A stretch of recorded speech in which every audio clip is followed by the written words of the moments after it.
우리가 미술품 경매하든 저거 얼마야? 나 100만 원, 저쪽에 200만 원, 300만 원 이렇게 호가를 했었는데 근데 지금은 다 입찰표라고 해서 다 숨어서 자기 혼자 이제 쓰는 거야. 선생님 입찰가 좀 알려주세요. 느낌을 알아. 아 이건 얼마 정도에 낙찰이 되겠구나라는 게. 근데 그거를 내가 무슨 딸랑이 들고 서면 뭐 신이시여 뭐 그래서 이거 얼마 정도 내 이럴 것 같으면 내가 돈을 많이 받아야지. 별장을 하나 큰 거 받았어요. 예. 그래서 있어 보이세요? 그래서 느낌이 달라. 오늘의 주제는 부동산 경매편입니다. 이제 부동산 경매에 대한 수많은 얘기를 할 텐데 부동산 경매 프로세스를 일단 한번 이야기를 하고 하나하나씩 들어가면 좀 좋을 것 같아요. 우리가 채권자가 있고 네. 채무자가 있어요. 이 용어 자체가 조금 글자 한자 차이인데 되게 많이 틀린데 채무자의 가장 큰 아이콘이 연예인 중에서 이상민이에요. 그죠? 맞아, 돈을 맞아. 많이 여기저기 빌렸잖아. 맞아. 거기에 옛날 미운 오리 섞기 보면 또 채권자라고 해서 아저씨 하나 설렁탕 사주면서 야 내 돈 잘 갚아줘서 고맙다 하면서 이렇게 설렁탕 사준 아저씨가 채권자, 돈을 빌려준 사람을 채권자라고 해요. 그래서 채권자, 권자는 내 돈을 빌려줬는데 돈을 받을 권리가 있는 자라고 해서 채권자예요. 채무자는 이제 이상민인데 내가 돈을 빌려왔는데 돈을 갚아야 될 의무가 있는 자, 있는 자가 채무자야. 그래서 이렇게 둘이 생각하면 돼요. 아, 이상민은 대표적인 돈을 빌려놓고 돈을 갚아야 될 사람이구나. 권리가 있으면 채권자, 그쵸. 의무가 있으면 채무자. 이해했어요, 여기까지. 네. 만약에 돈을 안 갚아 채무자 이상민이 그럼 어떻게 돼요? 채권자는 돈 빌려주고 계속 냅둘 수가 없잖아요. 그러다 보니까 그런 어떤 그 채무자 뭐 재산을 조회를 해서 채권자가 그 집에 아니면 뭐 자동차든 뭐 집이든 땅이든 뭐든 찾아내서 거기다 경매를 법원에 갖다 접수를 하는 거예요. 왜냐면 아까 권리를 가지고 있다고 그랬잖아요. 그러면 하면 이제 이게 법원에서 공고를 해요. 신문에 공고를 하든 이런 식으로. 그럼 그런 것들은 이제 저희가 보는 건데 그래서 이제 그걸 보고 우리가 현장에 가. 그럼 이제 공고 뜬 걸 보고 그 공고가 이제 한 100개 여러 가지 나올 거 아니에요. 그러면 거기서 내가 마음에 맞는 입맛에 맞는 나는 여기 마포구가 마음에 드네 이 동네가 그럼 마포구 쪽에 혹시 그런 물건이 있으면 현장에 가서 조사를 하는 거지. 부동산 가서 여기는 아파트가 얼마예요, 32평이 얼마예요, 여러 가지. 그다음에 전세가 얼마예요, 월세가 얼마예요, 이런 걸 조사를 하고 아파트 또 관리소에 가서 혹시 이 사람이 관리비 이런 거 밀린 게 있나요 없나요 이런 걸 조사를 한 다음에 가격이 또 보통 이제 경매는 떨어져야지 그 맛이라고 그랬잖아요. 떨어졌어. 한 몇천 이상이 떨어졌어. 그러면 야 이건 괜찮겠다라고 이제 판단이 되면 여러 가지 조사한 다음에 경매 기일이 이제 딱 잡혀져 있거든요. 보면 물건마다 이거는 몇 월 며칠 합니다. 이거는 몇 월 며칠 합니다. 그러면 그 날짜에 이제 가는 거죠. 어딜 가요? 여기가 마포니까 여기는 서부법원으로 잡혀 있구나. 어쨌든 그 간할 법원으로 가면 되나요? 간할 법원. 예, 우리가 이제 중앙법원도 있고 서부법원도 있고 옆에 남부법원도 있고 있잖아요. 이 동네마다 간할 법원이 있어요. 그 법원에 몇 월 며칠 날 한다고 이렇게 딱 공고에 표시가 돼 있으니까 거기 갑니다. 그러면 이제 내가 아까 조사한 거 있잖아. 그러면 시세보다 이 정도면 내가 입찰해도 되겠다 해서 그 입찰 가격을 써서 이제 내는 거죠. 예전에는 옛날 80년대에는 이렇게 호가라고 해서 우리가 미술품 경매하든 저거 얼마야? 나 100만 원, 저쪽에 200만 원, 300만 원 이렇게 호가를 했었는데 이 경매도 그랬대요. 근데 지금은 다 입찰표라고 해서 다 숨어서 자기 혼자 이제 쓰는 거야. 종이에다가요? 종이에다가 입찰표라는 종이가 있어요. 그래서 다 숨어서 이제 이렇게 쓰는 거야. 그래서 그걸 이제 접어서 이제 법원에 딱 내면 그걸 이제 싹 정리해서 제일 높게 쓴 사람을 1등으로 낙찰자로 지정을 해주는 거죠. 그렇게 해서 낙찰 받으면 이제 집의 소유권은 나한테 오는 거고. 그쵸. 그 당시에 이제 10%인 금액은 낙찰 받는 순간 바로 내야 되는 거예요. 그쵸. 2억이 만약에 낙찰을 했는데 내 돈은 그러니까 10% 2천만 원밖에 법원에 낸 게 아니잖아요. 그러니까 사실은 아직 내 집은 아니지. 왜냐면 90%가 아직 안 냈으니까. 그러니까 법원에서 한 달 정도 내외로 돈을 내십시오라고 안내장이 나한테 날라와요. 그러면 그걸 가지고 우리가 이제 대출하고 여러 가지를 돈이 있으면 뭐 다 내도 되지만 보통의 이제 대출을 알아봐서 내는 순간 그 순간부터 소유권 이전이 나한테 넘어오기 때문에 실질적으로 내 집이 된 거죠. 근데 이제 거기에 아직도 누가 살아? 서류는 내 거가 됐지만 아직까지 전주인이 살잖아요. 그러니까 그 사람을 내보내는 거를 명도라고 하는 거예요.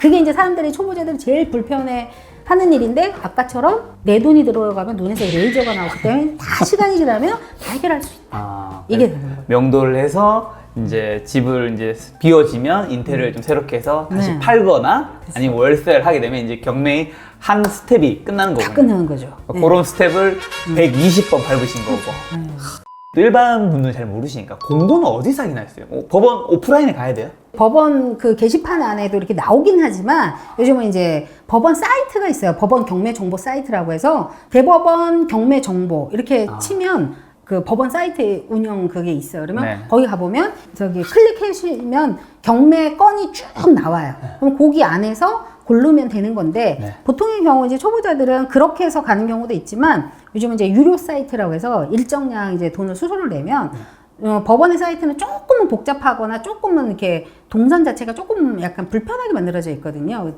그런데 이제 유료 사이트들이 일정량의 수수료를 받고 그걸 편하게 이렇게 해놓은 것도 있고 네. 대신 자기네들이 가서 또 사진도 더 추가적으로 더 찍어놓고 뭐 서류 같은 것도 더 추가적으로 해서 스캔 받아서 거기에 올려놔주고 이런 거를 대신 우리가 해야 할 일을 일정량의 돈을 받고 해주고 네. 있어요. 하지만 이제 그것만 믿고 할 그건 아니고 그래도 되게 편하죠. 그렇게 어느 정도 해주니까. 그쵸. 우리는 가서 현장에 가서 일부분만 이제 그 못다한 부분만 우리가 체크하면 되는 거니까. 이 경매를 하는 근본적인 이유는 딱 하나잖아요. 네네네. 정상가보다 싸게 산다. 그럼 이제 이거 관련된 용어가 입찰가인데 그렇죠. 입찰가. 입찰가는 어떻게 선정해야 되는 거예요? 이게 사실 되게 애매한 거잖아요. 초보자들한테 가장 사실 질문을 제가 제일 많이 받는 것 중에 하나가 선생님 입찰가 좀 알려주세요. 이렇게 해서 질문 되게 많이 들어와요. 그렇죠. 네? 이게 제일 중요한 거잖아요. 저는 이제 연차수도 있고 원체 많이 했으니까 그 느낌을 알아요. 아, 이건 얼마 정도의 낙찰이 되겠구나라는 게 사실 어느 정도 보이긴 하거든요. 이야. 근데 그거를 내가 무슨 딸랑이 들고 서면 뭐 신이시여 뭐 해서 이거 얼마 정도 내 이럴 것 같으면 내가 돈을 많이 받아야지. 거의 대부분 그냥 제 수강생들이 그렇게 많이 물어보기 때문에 제가 사실은 그러죠. 공식적으로 제가 입찰가는 상담하지 않는다. 아니 그렇잖아요. 그 내가 무슨 신도 아니고 그게 될 수도 있지만 안 될 수도 있고 제가 말한 금액이 높게 낙찰이 될 수도 있잖아요. 근데 제가 그걸 뭐 얼마에 써라 이렇게 말한다는 건 너무 좀 위험적인 이야기인 것 어떻게 같아서. 보면 핵심 노하우니까. 그렇죠. 예, 그런 것도 있지만 뭐 노하우라는 것보다도 조금 네. 그것까지는 아닌 것 같아요. 그리고 네. 본인이 고기를 잡는 법을 배워야지. 네.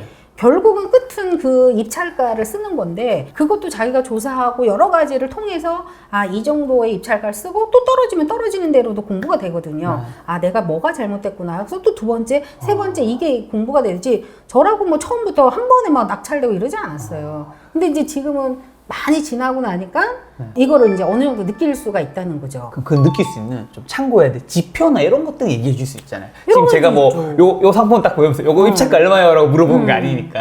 어제 같은 경우는 제가 네. 하나는 이제 아파트를 받았고 아파트.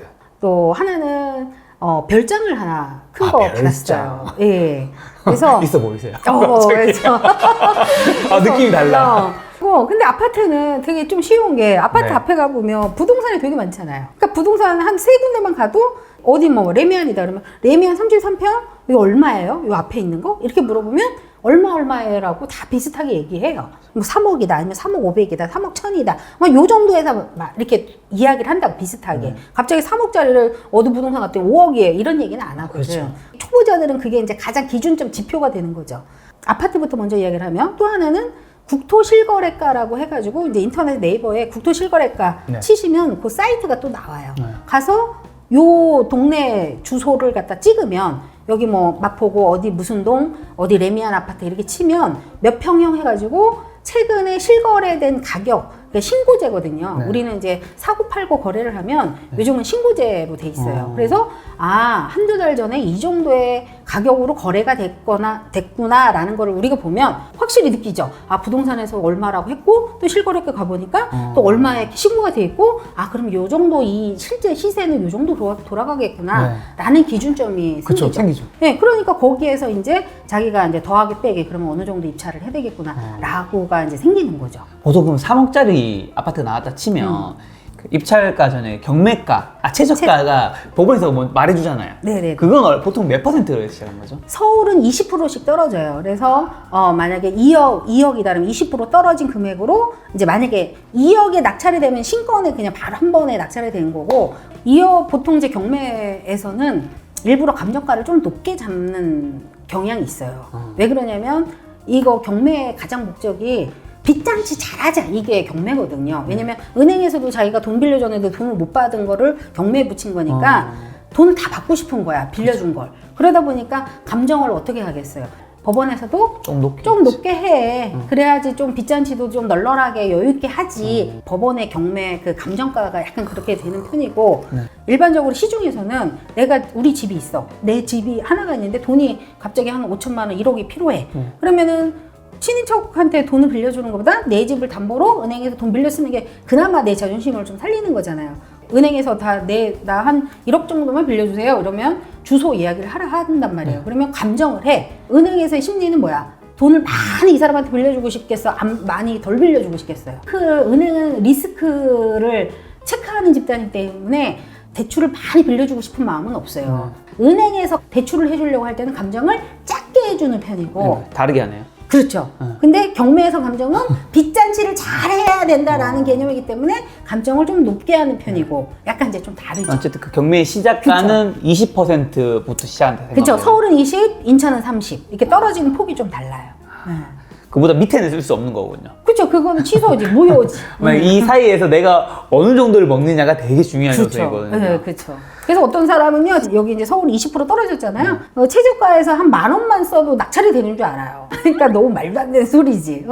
최저가에서 10,000원 쓰면 낙찰이 된다고 생각하는 건 너무 바보 같은 짓이고, 정말 조사를 잘 하셔서 그 감정가와 최저가 그 사이에 어디쯤을 써야지 내가 그래도 몇천 좀 싸게 살 수 있는가. 이걸 판단을 해야 됩니다. 그럼 또 입찰가를 내가 딱 선정할 때 또 생각해야 되는 비용도 있다면서요. 단순히 2억짜리를 내가 1억 8천에 샀다 해서 2천만 원을 버는 게 아니라면서요. 그렇죠. 또 거기 어떤 이제 세금도 있을 것이고 네. 국민주택이 우리가 보통 33평 정도를 국민주택이라고 해요. 25평, 33평 이 정도를. 그런 아이들은 이제 우리가 1.1% 세금이 좀 작아요. 네. 그래서 국민주택이라고 이야기를 하는 거예요. 분양도 국민주택까지가 분양이 굉장히 잘 되는 편이고 거기 이상부터 올라가면 33평 이후부터는 대형 평수라고 해서 세금이 조금씩 더 올라가요. 그러다 보니까 일단 우리가 조사를 그때 이제 해야 될 거는 서울은 지금 조정지역이라 투기과열 지구라 대출이 그렇게 70% 80% 안 나와요. 지금 여기 서울은 거의 30% 40% 그것도 좀 안 해주려고 하는 쪽이고 그래서 이제 보통의 요즘 투자자들은 비조정지역이라고 해서 그런 데를 찾아가는 거죠. 뭐 가령 인천이라든지 부천이라든지 이렇게 뭐 수원 일부분이라든지 이런 데는 비조정 지역이거든. 대출이 가능하니까. 그치. 대출이 70% 80% 되니까. 그러면 내 돈은 얼마 정도 들어가요? 한 30%, 20%, 30%만 있으면 되는 건데 서울은 안 그래도 집값이 비싼데 대출이 한 30%도 나올까 말까 하다 보니까 그래서 지금 투자자들이 다 이렇게 바깥으로 이렇게 수도권 돈이 있는 사람들은 계속 서울에서 놀지만 없는 우리 같은 약간 쭈구리들은 이렇게 바깥으로 이제 비조정 지역을 찾아다니는 거지. 그러니까 세금 계산해야 되고 내 돈 한 20%에서 30% 있는지 이거 계산해야 되고 그다음에 명도비 약간 관례적이긴 하지만 안 줄 수도 있지만 이 사람이 그래도 좀 안 됐으니까 뭐 100이든 200이든 이사비 정도는 내가 좀 줘야 되지 않을까 이거에 대한 비용 계산 수리 비용은 할 수도 있고 만약에 집이 깨끗하면 굳이 안 해도 되고 영 그렇다라고 하면은 이제 해야 된다 이거는 이제 우리가 조사를 할 때 이제 판단을 하면 돼요. 집이 너무 꾸리꾸리해 보인다 바깥으로 봐도 그러면 이제 수리를 좀 하는 게 좋을 것 같다라고 해서 어느 정도 몇백이든 돈천이든 예상을 잡으면 되고 뭐 그냥 괜찮은 것 같아 그러면 안 할 수도 있는 거죠. 그럼 여기까지 딱 계산이 끝나면 시세 조사도 끝났고 수익률 계산도 좀 어느 정도 끝나서 그렇죠. 요걸 바탕으로 이제 그 다음에 쌓이는 거는 경험이 조금씩 쌓여서 입찰가를 내는 거군요. 그렇죠.